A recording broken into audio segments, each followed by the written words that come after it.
Hi, and welcome back to the European VC, the go-to podcast for everything European VC. If you love the show, share it with your friends and join our newsletter at eu.vc. Today's episode is a special one, as we share with our audience the amazing content from the Braving Innovation podcast hosted by Nada. Nada hosts conversations with global leaders in the field of innovation, technology, and leadership. She dives into transformational stories from startup founders and thought leaders in innovation and venture capital. And this time, the tables were flipped, as David and Andreas acted as her guests. If you enjoy our content, do support us by hitting the follow button, giving us a review, and following the European VC on LinkedIn.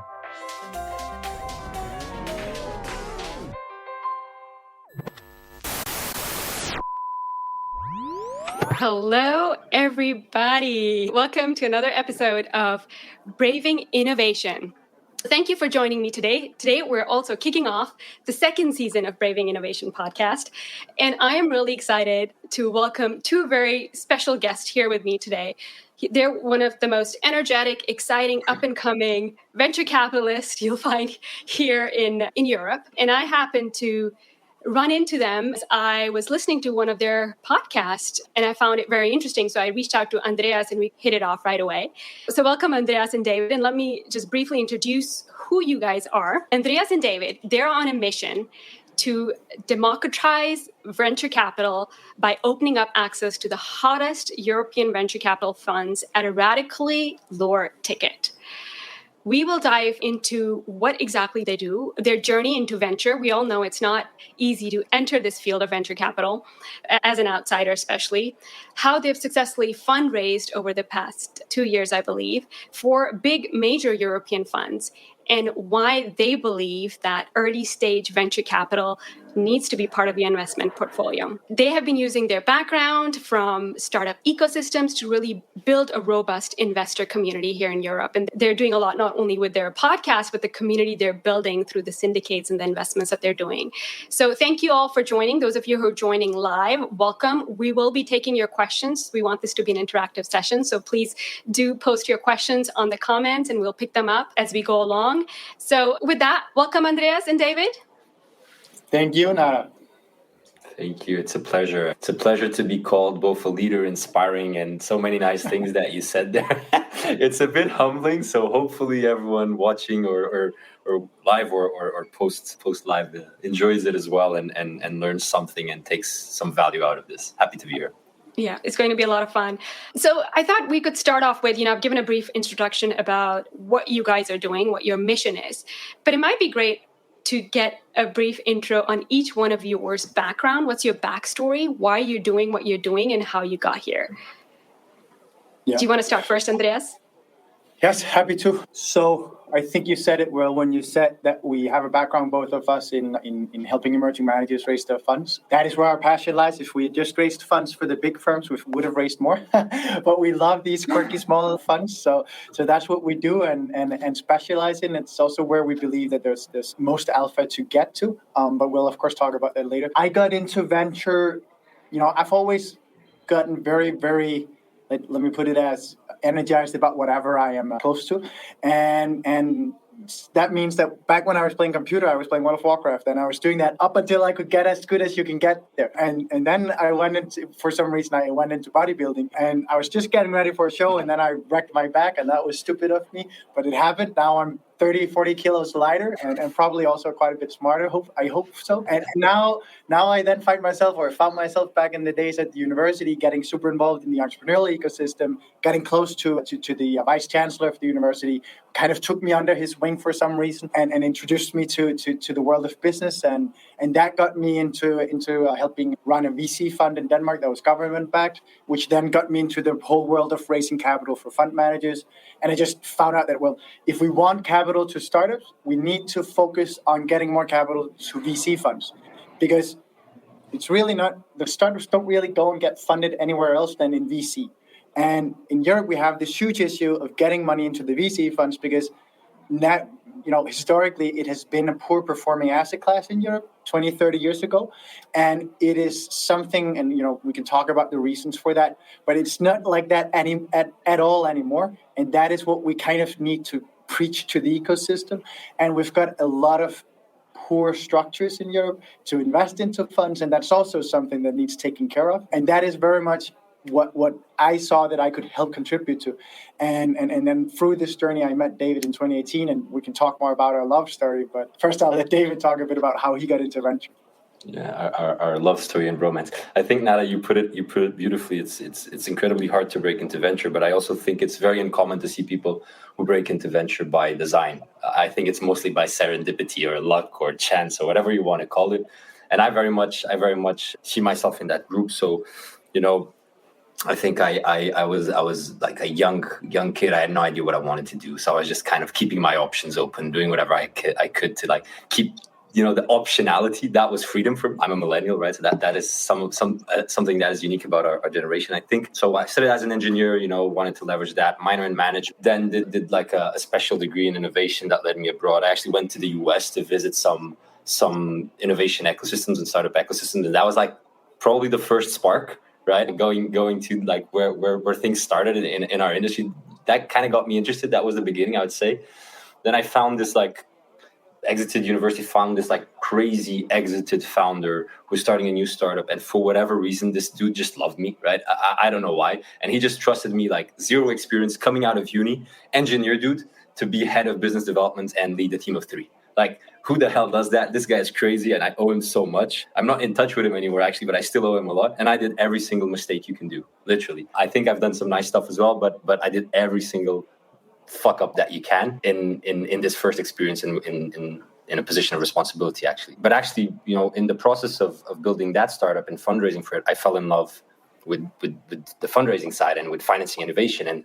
And looking back, I think that startup experience is quite fundamental to what I'm doing now, because I definitely have the utmost respect for entrepreneurs and operators and what they're doing. I believe in the power of entrepreneurship for positive change. I believe in the power of technology, and I believe in using money to solve big problems. I don't necessarily believe that I am the best person to do that myself, right? And so I love this quote by John Doerr that I always adapted, which is, if I can't invent the future myself, well, at least I can help drive some money to people who are doing that, right? And that is kind of what drives me, this desire to help this atomic unit, which is the startup, that basically drives change and drives, positive impact, hopefully, if we're deploying the money in the right place. And so to come back to my story and to make it very short, fell in love with the fundraising side at that stage and decided to help founders fundraise. Extremely lucky myself to know a lot of founders. I did it for free for a year or two, actually. Then I started building a business model out of that. And I think the inflection point in when I truly break into venture is when I raise with a French biotech startup. I helped them raise a bridge round, nice sized bridge round. And I kind of got in the radar of the investors that were in that startup already. So the seed stage investors, and they were spinning out and starting their own VC fund. And they were like, David, we like you. You did a nice job. Do you want to help us? I was like, fuck yeah. I've been trying to break into venture for 3-4 years. So very serendipitous, very kind of unstructured. That is the story of how I break into venture, and also what drives me in kind of, democratizing the asset class and helping drive more money into venture.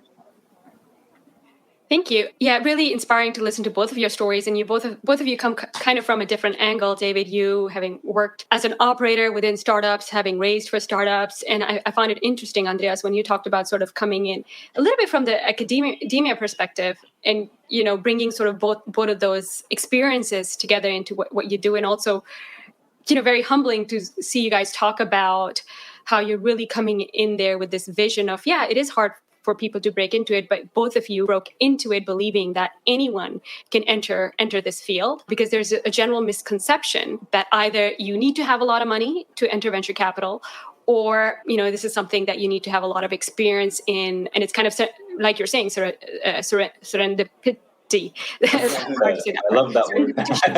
Yeah, so I actually, if I may stop you, because it is difficult to break into venture. And for sure, if you've got a lot of money, it's easier, because then you can angel invest your route into it, right? But the fact of the matter is that as David ended up saying as well, he spent 4 years, and all of a sudden, he ended up actually getting that, but he did consciously work 4 years to work his way in there.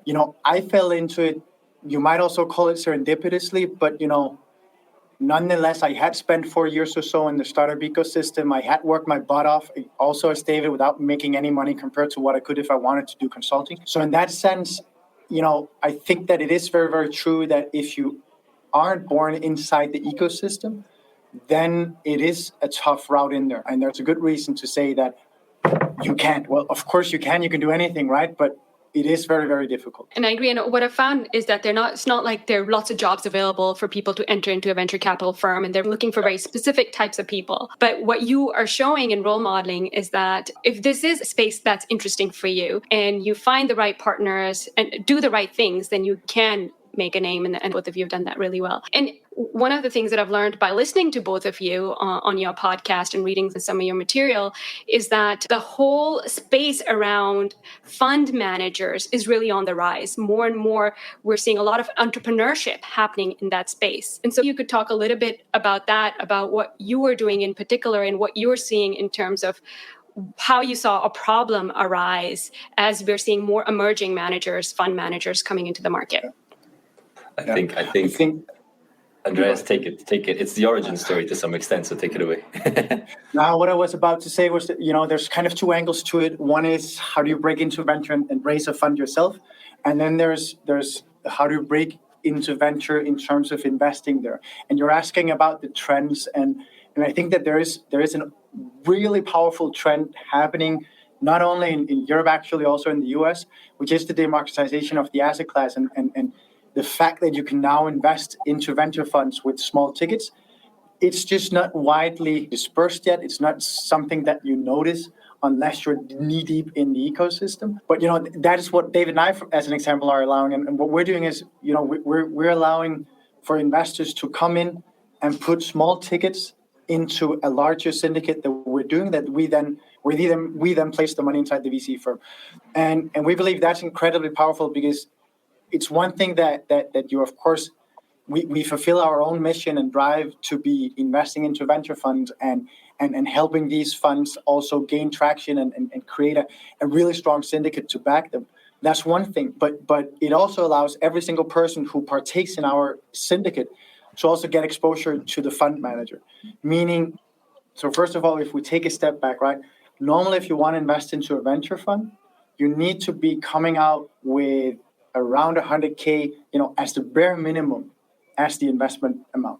And that's a regulatory minimum. So you can't really go below that as a single individual. And then most of the good funds have 250 or 500K as the minimum ticket, which only increases the wealth that you need to have to be able to invest there.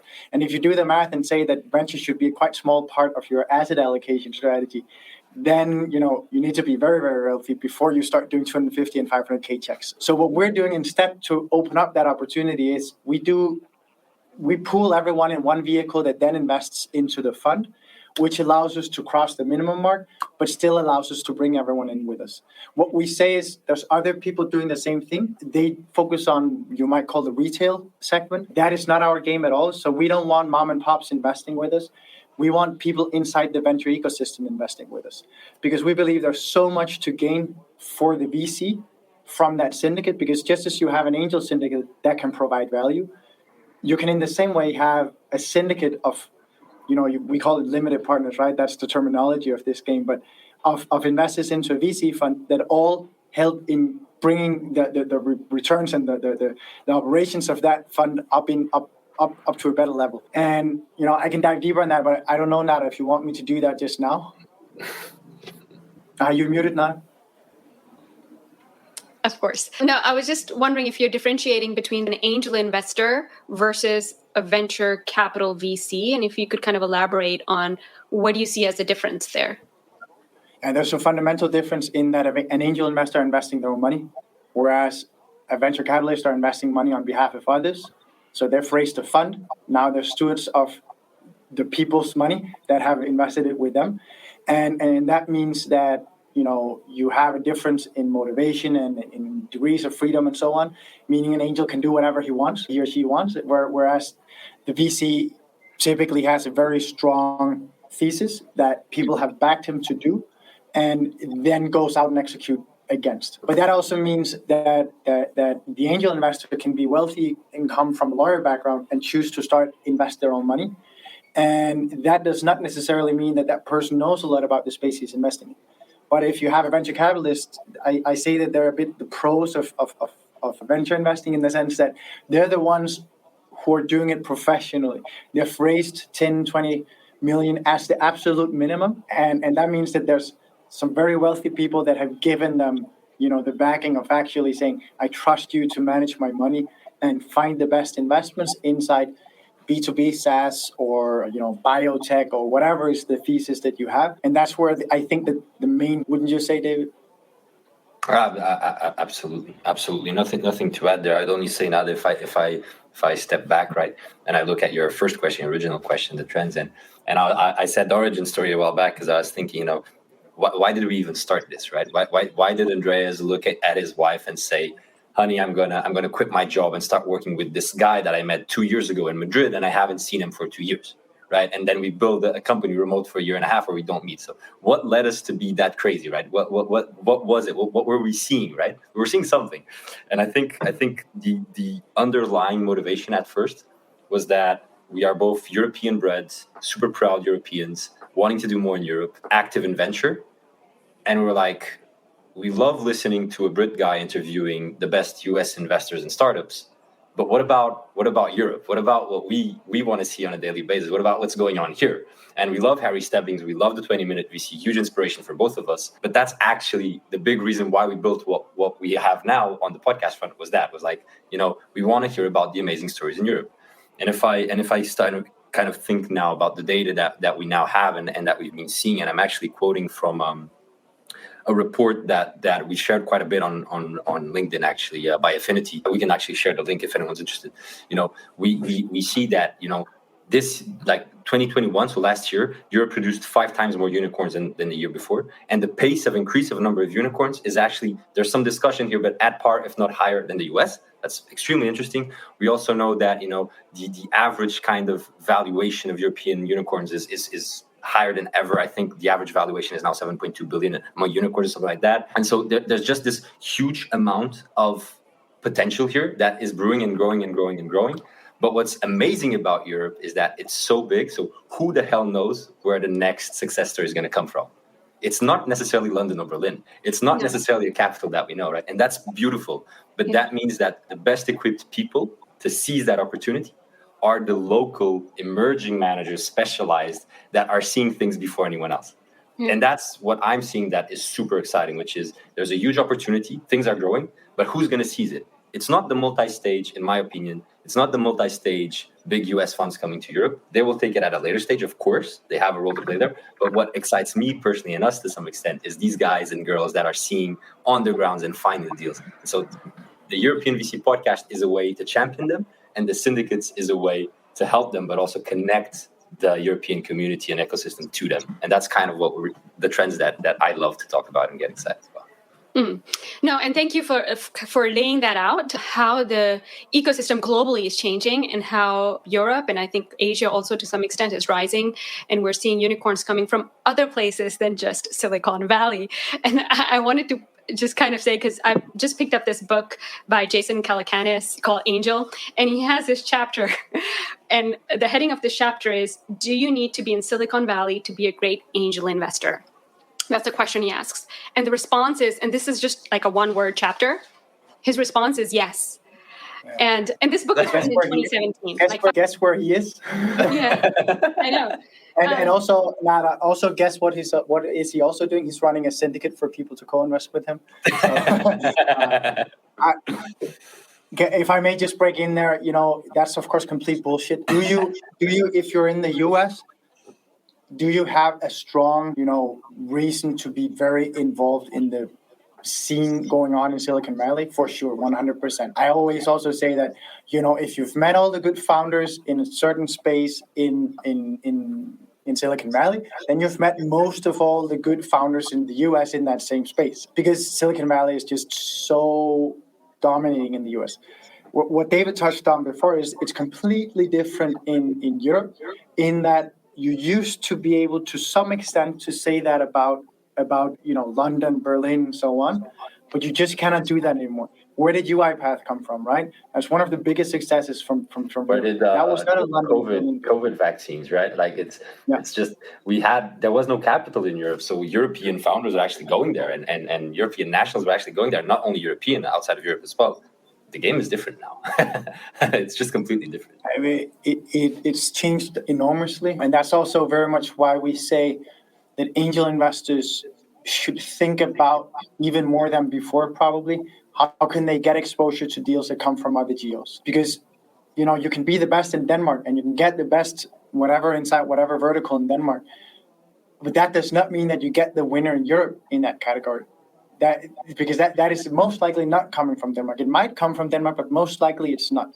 So that's why I always say, well, as an angel, I want to amplify my thesis by making sure that, okay, if I love biotech, and I'm going to, of course, and I'm in Denmark, and I'm going to be probably amongst the best in Denmark doing biotech. So I've got that covered. But do I have any idea what's going on in Germany or Portugal or Spain or Italy or Romania? No, I don't. Do I want to have exposure, both financial, but also a finger in the ground, getting to know what's happening there, learning from all the ecosystems there, so that I can either piggyback myself and go there with my own money and go direct, or just simply say that, okay, I had the financial exposure via the funds there. That's why I say that any angel should have VCs in their portfolio. Not big, it shouldn't be the majority, because normally, you would have to have VC fill up a lot allocation-wise, and that would, of course, take the fun out of investing if you don't have any dry powder yourself, because you would have to do these very big VC fund investments. But now that we're seeing VC being more accessible with smaller tickets, you can suddenly start doing it for all the other reasons, and then say, I'm only going to put 5K or 10K or 1K even. Our minimum ticket is 1K because we say we want impact investors. We don't want people just investing because they're wealthy and then so the only people we want with us. There's a bit of different perspectives on that, and the business model is, of course, stronger if you if you just require people to put 10K. But that's just not what we want to do. We want to open up the asset class and give angels, wherever they are, the opportunity to start getting VC funds in their portfolio, because there's so much to win, both for the VCs and for the angels.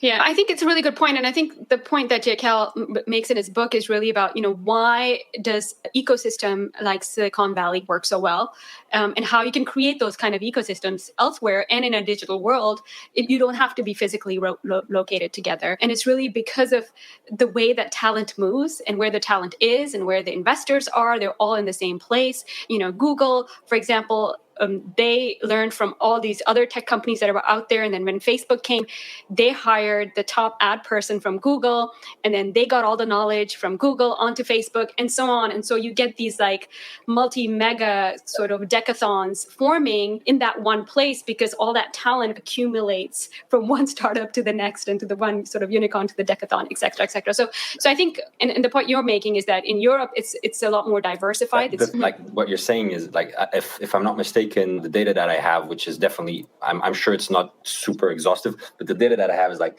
Europe has 65 unicorn cities. 65 unicorn cities.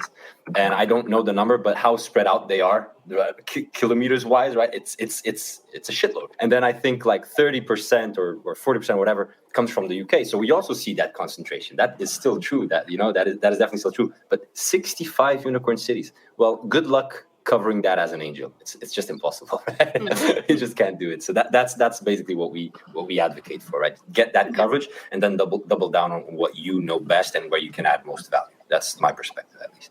Yeah, I was just going to see if you want to take some questions here, Andreas. I know you've been kind of answering some of them, but Mohammed here was asking, do LPs influence how and where the money is invested in a developing VC market more than a developed VC market? How do you work when you're syndicating and funding into these VC funds?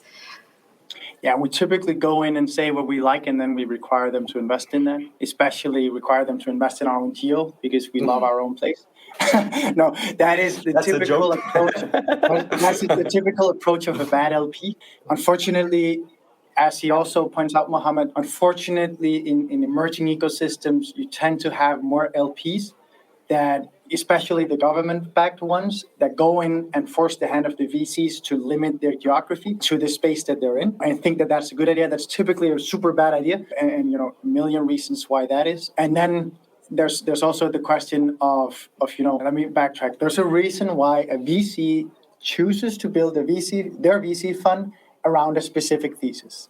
That's because they're the best at executing on that thesis, and that's because that's what they believe in. Then it's not a good idea for someone with a big check to come and say, yeah, I'll give you money for that, but I would maybe love you to also do my uncle's type of business because that one is coming up soon.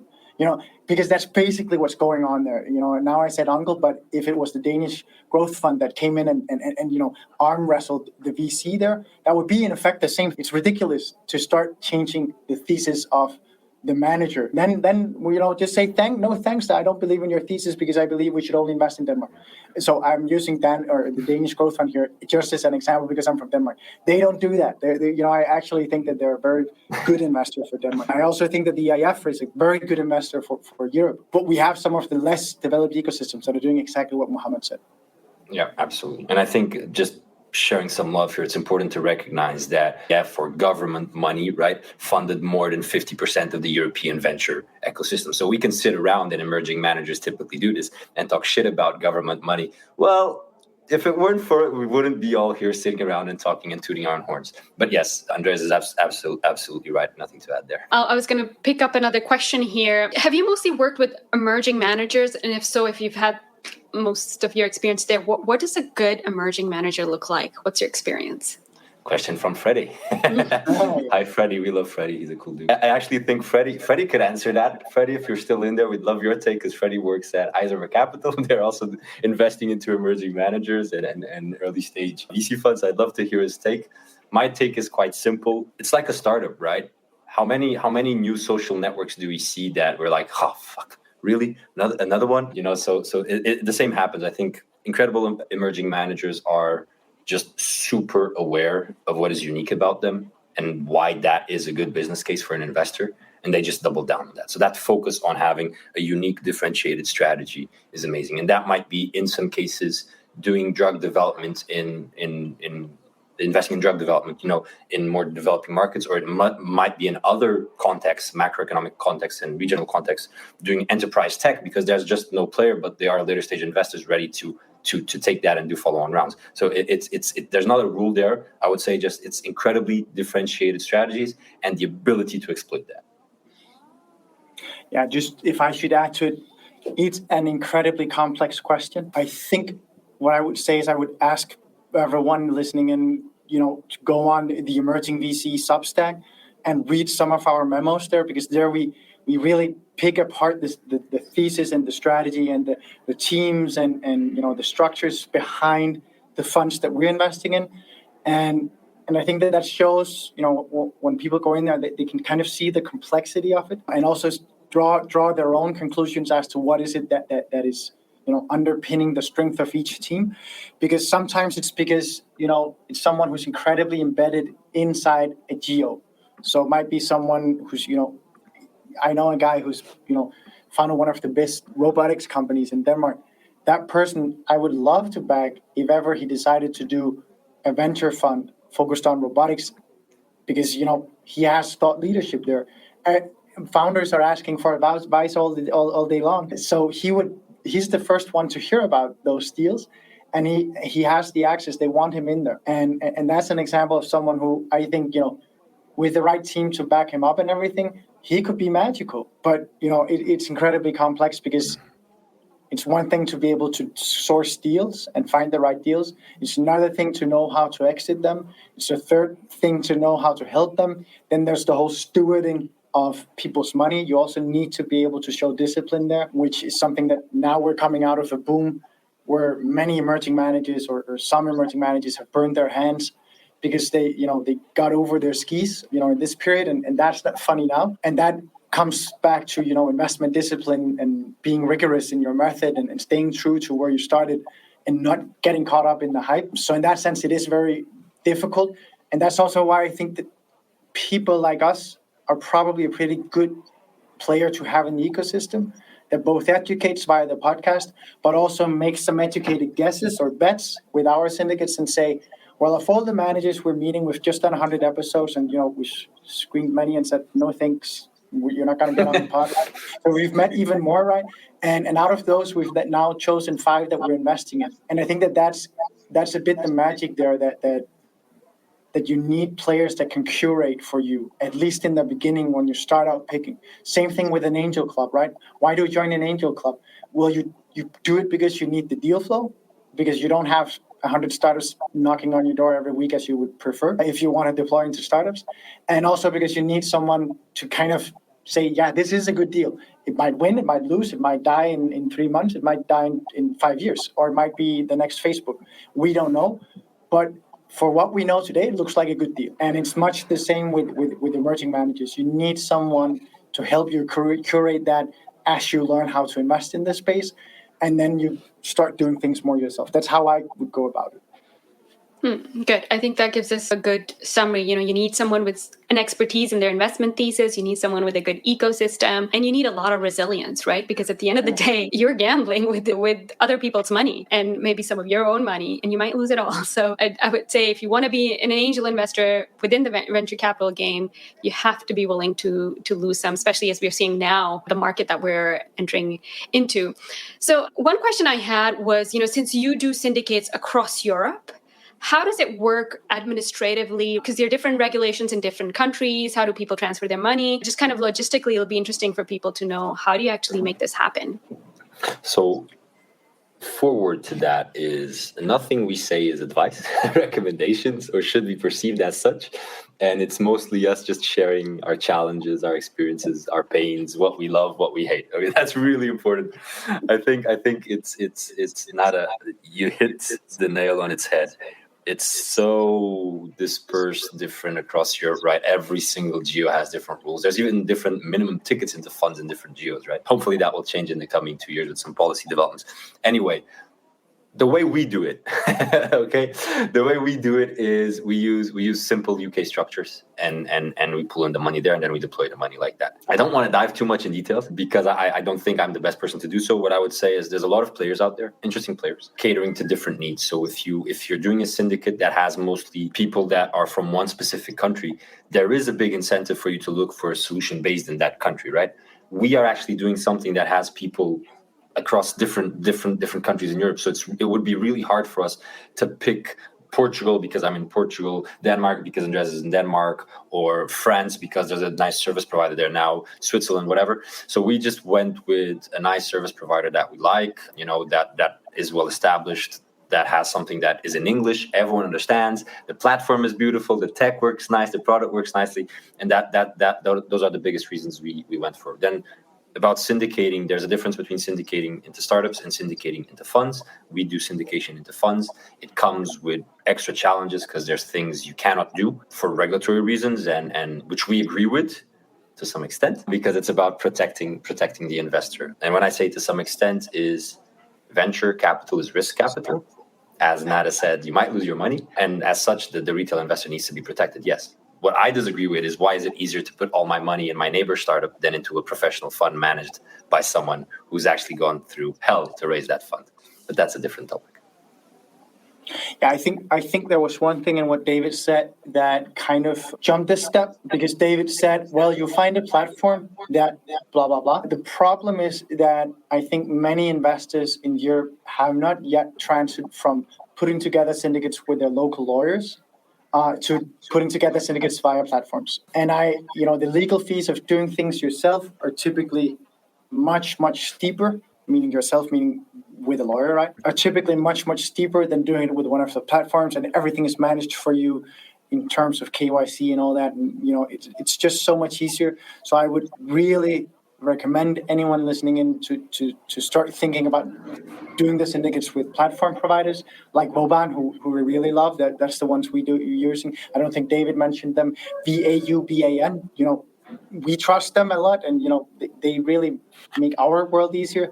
And I think that's something that everyone in Europe, if they're doing syndicates and aren't yet using a platform provider, get there unless they're lawyers themselves.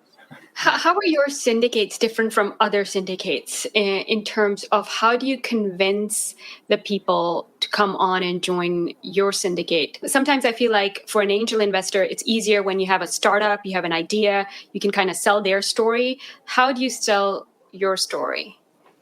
Yeah.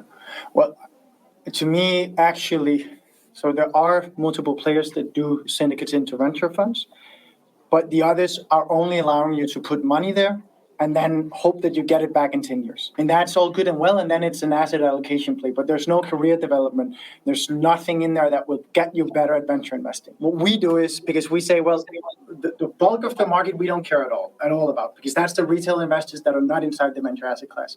The ones we care about are the ones that are inside the venture asset class. It's angel investors, it's people that are employees in VC firms, it's people that are in incubators and accelerators, it's executives at large companies that are thinking about innovation strategy and that kind of thing. And all those people, when they invest with us, they first of all get a very thorough walkthrough of the investment strategy and all that. Through that, they can kind of think about that and contrast it to their own investment strategy and how that connects or difference and that kind of thing. So there's some more learning in it with us, I believe. You also get access to more legal documents with us, and that might sound like a super weird thing to say, but if you are an aspiring manager, meaning someone who wants to raise a fund at some point down the road, then having that collection of legal docs as to how do you actually put together a fund, what's necessary, and so on, is quite invaluable, meaning that when you start on that journey yourself, that's a black hole. You don't know what's in there. And for that reason, you end up going to a lawyer that is going to charge you a whole lot of money and will never give you a template. With us, you get that every single time you do an investment, right? Because it's part of the investment process. And then the next thing is when you have invested with us, we onboard you on a platform that gives you access to the GP and the rest of the syndicate, where you can add value to the GP by helping them source deals. So you can say, I've got this deal. I'm this guy in robotics in Denmark. I've got this deal. I really like it. I think it fits with your thesis. What do you think? And then you'll get, a meaningful response from them, and they'll help you, think through it, and they will maybe even join in the investment with you. So there's some magic in that, and the rest of the syndicate, the 50 or 100 other people that are also from the venture ecosystem in Europe, are looking in, and of course pitching in as well. So there is a magic there, and it goes both on the scouting of deals, it goes on expertise in specific sectors and geographies and that kind of thing, and then it goes on helping the startup. So if a startup needs to get into Germany, but the VC and the startup doesn't have great connections there, then someone in the syndicate might, and then they'll reach out, and the syndicate investors can say, "Well, that's me. I know the guy at the hospital. I'll help." So that's the magic of our offering, I think, and I don't know of anyone else who does that. And it's because you make more money if you choose to go where there's a lot of money. There's more money if you choose to go outside of the venture ecosystem. We don't, because we love the venture ecosystem. There's something that I realized today or yesterday because of a string of meetings that I had, which is we actually have a lot of syndicate leads committing to our syndicates. So they're running like startup syndicates, right? And they see our syndicates exactly as Andreas was describing. It's a great way for me to learn from the best. Who are the best? VC investors, right? And that's kind of insightful, and realizing that was really kind of a pat on my own back, like, okay, we're doing something right. At least they're recognizing it. But to come back to your question, Nada, there's a lot of platforms out there. We're not a product, but we're not a platform providing the infrastructure to do your own SPVs. That's not what we're doing. That's a completely different game. We are running we're running the syndicate itself. We're running the community that then deploys the capital, and that's just important to clarify, because those are completely different games. Yeah, no, this is great. Thank you for sharing. I was just going to add, not only are you giving access to these venture portfolios to a vast majority of people who otherwise wouldn't have access, but you're also educating people along the way. So not only through the way that you're forming these syndicates, including people, helping more emerging managers perhaps, or angel investors become more experienced as they learn from VCs, but also through your podcasts, through your Substack, through what you post on LinkedIn. So thank you for all that you do. I think I really appreciate it as an aspiring fund manager myself and entering into this space. So I'm sure many of the audience of this podcast would be really, really grateful. But I wanted to end with some rapid fire questions. And I wanted to know from both of you, if you could briefly tell me about who are your favorites to follow on social media, and which media do you follow them on? So David, do you want to go first? I'm a terrible person to ask this. I don't live that much in social media. The only social media I use is LinkedIn, because we have to, because it's part of business. So I'll let Andreas lead this one, because I think he has much better answers. Yeah, so Go I ahead. think that there are three that are really worthwhile, apart from David and me, of course. But it would be Gil Dibner from Angular Ventures. I think that he puts out amazing stuff, very thoughtful analyses. He called the crisis, a year before it came, the crash that we're seeing now. So I think that he's for sure someone you should follow. Then you've got Dan Bauer from Superseed, amazing content, a brain and a style that you won't find many places. So for sure go there. And then a final one, which is Boris Mushilak from Smart Ventures. It's quite difficult to figure out how you spell that from how I said it. But what you also hear is, and I really love a post he did the other day, which was about what do you do if you're a founder or a VC with a Russian sounding name? That's a big problem right now. And he said, you need to put it on the first side of the pitch deck because you need to put it up front and center that I am not part of the Putin regime, right? And it's ridiculous. But, so many people are stuck there right now that everyone's asking that question. So I thought that's an example of someone who's willing to say things that, honestly, in the VC game, we're stuck with our hands in the money jar, right? How many of us actually dare say what we want to say in this crisis? A lot of people are wary of what they're saying. So I thought it was super cool by Boris from Smart Ventures to go out and say that. I also saw a very cool Twitter thread the other day by Samir Kaji about LP topics and benchmarking and so on. So that would probably be my one addition to what Andreas said.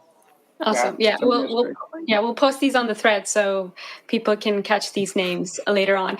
And any favorite book or podcast? Of course, your podcast for sure. And do you have any other podcast that you would recommend? Well, let me start with book. There's a book that I love, and I know some people really don't like it, and that's just makes me like it more, which is Shoe Dog by Phil Knight. It's the story behind Nike. And what I like about it is this kind of entrepreneur mindset that is really well kind of explained there, like the inner battles that he goes through. I love that. And I'm a big proponent and hopefully a pioneer of this venturepreneur concept where emerging managers are actually more entrepreneurs than fund managers. And so I just love that overlap and the learnings that a book like this can have for an emerging manager.